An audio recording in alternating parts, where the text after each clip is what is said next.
Right, getting you the breaking news that's coming in. Iran's Revolutionary Guard naval forces will carry out live fire. We begin our report with an American warship fighting off attacks in the Middle East. The USS Carney shot down a ballistic missile and several drones on Wednesday. The U.S. Navy is warning of retaliatory strikes from the Iran-backed Houthi group.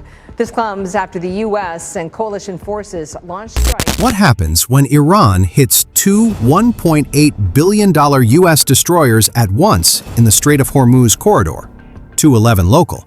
You're about to find out. Two simultaneous impacts. 35 minutes later, Tehran's naval command goes dark. 211, Gulf of Oman, eastbound shipping lane, just outside the tightest choke points of the Strait of Hormuz. The night is moonless and flat, the kind of darkness that makes the ocean feel endless.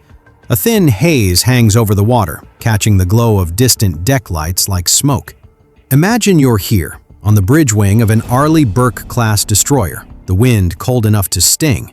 Below you, 320 sailors live inside steel corridors and humming machinery. Above you, the radar rotates with patient precision. Routine watch, routine posture. Then the sea stops being routine. Minute 0, the first anomaly. In Combat Information Center, the Aegis Weapon Systems Track Manager throws a warning. Intermittent surface clutter spikes at bearing 312. Not a contact. Not yet. Just noise that behaves like intent. The watch supervisor leans closer to the console. Could you make that call? Classify a threat that doesn't want to be seen? Two destroyers are on station tonight, USS Thomas Hudner and USS Paul Ignatius, separated by 9 nautical miles, staggered to cover the shipping lane. Their mission is simple: keep the corridor open, keep the commercial traffic breathing, and keep the deterrence posture visible. Each ship carries the same hard truth: 96 Mk41 VLS cells, SPY-1DV radar, cooperative engagement capability linking them into a shared firing picture, SM-2 for area defense, ESSM for the middle layer, and a phalanx CIWS that exists for the moment everything else fails. Minute 1. Iran makes its move. Now from the enemy's view. Along Iran's coast, a Revolutionary Guard naval cell is under political pressure. Prove you can bleed the U.S. without triggering a full war. The plan is built on overconfidence and timing. A mixed salvo, 8 sea-skimming anti-ship cruise missiles, backed by 12 one-way UAVs as decoys, launched from dispersed coastal points. Their target isn't just a ship, it's a narrative. If 2 U.S. destroyers can be struck in the same minute, the story writes itself. Operational paralysis, command confusion, and a sea lane lockdown driven by fear. Minute 2. The fatal flaw. They believe the U.S. is watching the obvious lanes. They believe the destroyers are focused on the air picture. They believe sea-skimming missiles can hide inside the radar's surface clutter until the last seconds. But they overlooked something: the network. The strike isn't being watched by one radar. It's being watched by everything. A P-8A Poseidon is orbiting far south, its AN/APY-10 radar sampling the surface. An E-2D Advanced Hawkeye sits higher still, its APY-9 sweeping wide, feeding track quality into the kill web. And both destroyers are running CEC, fusing sensors into a single shared truth. Minute 3. Detection. A faint line appears on the composite track. Multiple low-altitude objects, speed increasing, altitude collapsing to sea skimming. The classification snaps in. Vampire, multiple, bearing 312, range 28 nautical miles. Sea skimmers. The phrase hits the ship like a shock. General quarters. The klaxon rips through passageways. Sailors run in socks and coveralls, slamming hatches, pulling helmets down, strapping into stations. Somewhere deep below, damage control teams grab breathing apparatus. Above decks, watchstanders clip into safety lines. Heart pounding. This is real. Minute 4. The first shots. The Aegis fire control loop closes. SPY-1DV refines the tracks. The system assigns illuminators and engagement channels. The tactical action officer doesn't debate anymore. Engage on remote. Ripple fire. 2SM6. 2SM2. RIM-174-SM6 launches first. Dual-mode guidance, taking the long shot with speed and reach. 2 seconds later, SM2s follow, a second net behind the first. From the deck, you feel the ship shudder as VLS cells breathe fire. The sound is a short, brutal roar. Then the missiles are gone, leaving a smell of burned propellant that mixes with salt. Minute 5. The sky becomes a counting problem. The E-2D calls additional tracks. 12 UAVs, slow and scattered, approaching from a different axis. Decoys, distractions. They want your interceptors wasted. The watch supervisor makes the decision that separates discipline from panic. Hold SM inventory. Assign ESSM to UAVs if they enter the envelope. Prioritize sea skimmers.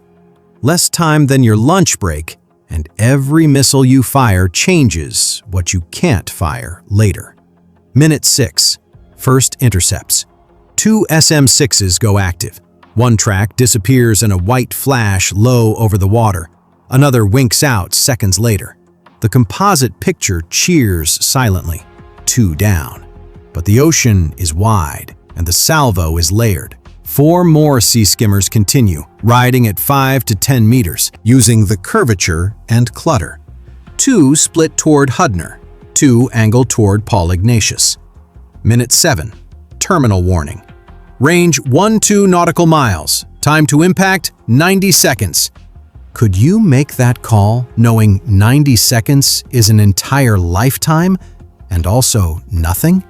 The ships deploy Nulka active decoys, small rockets that pull away and hover, broadcasting a false target signature. At the same time, AN/SLQ-32V6 SEWIP floods the spectrum, trying to break seekers with jamming and deception. The sea skimmers don't care. Their seekers are set to burn through. Minute 8. ESSM layer. RIM-162. Evolved Sea Sparrow missiles rip upward in pairs. Mid-course updates from CEC keep them honest. Then the seekers take over. Splash. Splash. 2 more missiles vanish into mist. But one threat remains on each destroyer's inbound axis. 2 surviving sea skimmers, separated by seconds, low enough that the radar horizon is a knife. Minute 9. The double strike. Hudner's CIWS spins, a rising whine turning into a metallic scream. The gun spits a wall of 20mm rounds, tracking the incoming missile as it skims the wave tops. The missile doesn't break. It shudders, shedding fragments, but it keeps its momentum. Impact. A white-orange flash at the destroyer's starboard quarter. The ship lurches. The blast knocks men off their feet inside compartments. Lights flicker. The smell of hot insulation floods the passageways. 9 nautical miles away, Paul Ignatius is fighting the same last seconds. Her C-RAM fires. 11 missiles in the launcher, one after another, snapping toward the sea skimmer. The inbound breaks late. Too late. Impact. 2 ships struck. Same minute, different wounds. Minute 10. Damage control or drowning. You're in the passageway now, knee-deep in smoke, hearing the harsh, calm voices over sound-powered phones.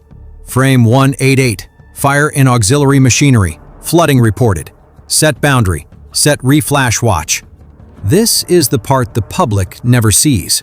Sailors with soot on their faces, dragging hoses, cutting power, isolating fuel lines, sealing watertight doors. Each action is a tactical maneuver of survival. Hudner reports a mission kill to her aft systems. Steering degraded, 1 gas turbine offline, VLS capability partially lost due to shock. Paul Ignatius reports degraded radar performance. Spy arrays still rotating but with intermittent faults. Power distribution rerouted. Both ships are still afloat. Both can still fight, but both are bleeding capability. Minute 11. Iran tries to finish. The UAV decoys are no longer decoys. They dive. 12 one-way drones, slow but persistent, dropping toward damaged ships that can't maneuver as sharply as before. They're aiming for fires, for antennas, for the exposed. This is where layered defense becomes personal. Hudner launches an MH-60R Seahawk from the hangar in emergency posture, rotors biting the night air. The helo crew uses its FLIR to pick out the drones as faint, hot dots against colder sea. Contact, range 4 miles, engaging with GAU-21. Tracers arc. One drone breaks apart. 2, 3. Paul Ignatius uses the 5-inch Mark 45 gun in rapid, proximity-fused bursts. Airburst shells timed to detonate near the drones. The sky pops with small, sharp flashes. Minute 12. The defensive tally shifts. Minute 12. First wave neutralized. Minute 14. Second wave thinned. Minute 16. Remaining drones scattered and drowned. By minute 16, the immediate air and surface picture is clean, but the strategic picture is poisoned. 2 U.S. destroyers have been hit, an act designed to force withdrawal, to shatter tempo, to prove the corridor is controllable by fear. And now the counterattack question is unavoidable. Do you absorb it and leave? Or do you enforce the red line and restore deterrence? Minute 17. Authorization chain. 5th Fleet headquarters in Bahrain is already on the net. CENTCOM is watching the live track history. The National Command Authority wants one answer. Was this a one-off or the opening of something larger? The strike group commander in theaters submits a recommendation in plain language. Degrade the launch network. Collapse the kill chain. Sever command and control. Restore freedom of maneuver. Permission comes back with a narrow frame. No civilian targets, no urban strikes, no escalation beyond naval command nodes and launch infrastructure, and a clock. You have 35 minutes to change the adversary's calculus. Minute 18. The U.S. response begins before the world notices. Electronic attack aircraft, EA-18G Growlers, push forward from a carrier operating farther south. Their job is not to bomb. Their job is to blind. They flood coastal radars with noise, break tracking, and jam data links. The effect is immediate. Iranian coastal surveillance screens turn into snow. The first strategic outcome lands without a single explosion. Sensor blackout. Minute 20. The undersea layer speaks. A U.S. guided missile submarine in the Arabian Sea receives a pre-planned target package, coastal missile storage, launch coordination vans, and relay sites that feed Naval Command data north. Tomahawk Block 5 launches, low and quiet, hugging the sea before turning inland toward command relays and hardened coastal nodes. Not theater, not spectacle, capability denial. Minute 22. Airborne precision joins. F/A-18E Super Hornets and F-35Cs launch with standoff weapons, JSOW and other precision-guided munitions, targeting known coastal launch areas near Bandar Abbas and Jask, the places that can push another salvo into the lane. You're in that cockpit again, watching your targeting pod paint a rectangle of shoreline. Could you press the pickle, knowing the strike you're about to drop is meant to prevent the next 2 impacts? Minute 24. The kill web closes. The E-2D coordinates timing. Growlers keep the corridor suppressed. The destroyers, even damaged, feed updated emitter bearings. The submarine's Tomahawks arrive on a different axis. Multi-domain coordination, executed like a checklist. Minute 26. Impacts. A coastal radar site goes dark. A relay mast collapses. A mobile command van disappears into dust. A missile storage bunker vents smoke and then stops existing as a functional thing. This isn't about revenge. It's about removing the ability to repeat. Reload cycle broken. Minute 28. Tehran realizes the problem. Their coastal units can't talk cleanly. Their radar picture is degraded. Their launch authority is delayed. And the data flowing to the National Naval Command nodes back in Tehran begins to stutter, then vanish. Leadership isolated. Minute 30. The deletion. Not an explosion in a city, not a headline-grabbing fireball, a quiet, surgical collapse. Fiber relay sites feeding the Maritime command network are severed. Satellite uplinks are jammed. Coastal command posts lose power and redundancy. The national-level Naval Operations Center can still speak, but it can't see. Command confusion becomes operational paralysis in real time. Minute 32. The corridor reopens. Commercial vessels receive updated routing. Coalition aircraft sweep the lane. U.S. assets hold position, not retreating, not flinching. Deterrence restored. Minute 35. The message completes. The Iranian kill chain is broken for the night. Launch teams are scattered. Command nodes are blind. The sea lane remains open. Now the aftermath measured in facts. 2 destroyers struck nearly simultaneously, both afloat, both still combat-capable in limited roles. Attack package: 8 sea-skimming cruise missiles, 12 one-way UAVs. Defensive expenditure: SM-6 and SM-2 in the outer layer, ESSM in the middle, CRAM and CIWS in the inner, plus NULCA and SEWIP for soft kill.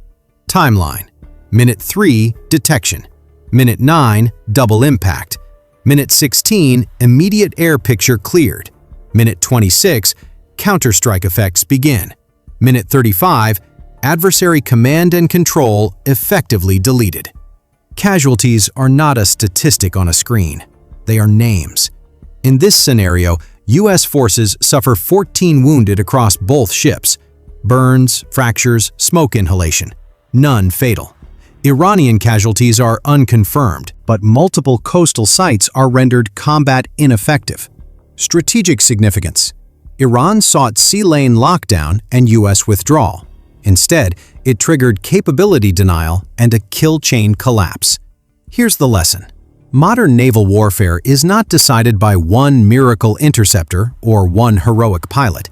It's decided by integration, sensors feeding shooters, soft kill buying time for hard kill, damage control preserving the fight, and a command chain willing to enforce red lines before uncertainty spreads. Because the most dangerous moment isn't the impact, it's the pause after impact, when an adversary thinks you're stunned. Tonight, the pause lasted 35 minutes. Then, the command network went dark. Which decision was most critical? The choice to conserve interceptors, the NULCA/CWIP soft kill timing, or the multi-domain counterstrike that collapsed the kill chain? Debate below. Hit subscribe for in-depth military breakdowns.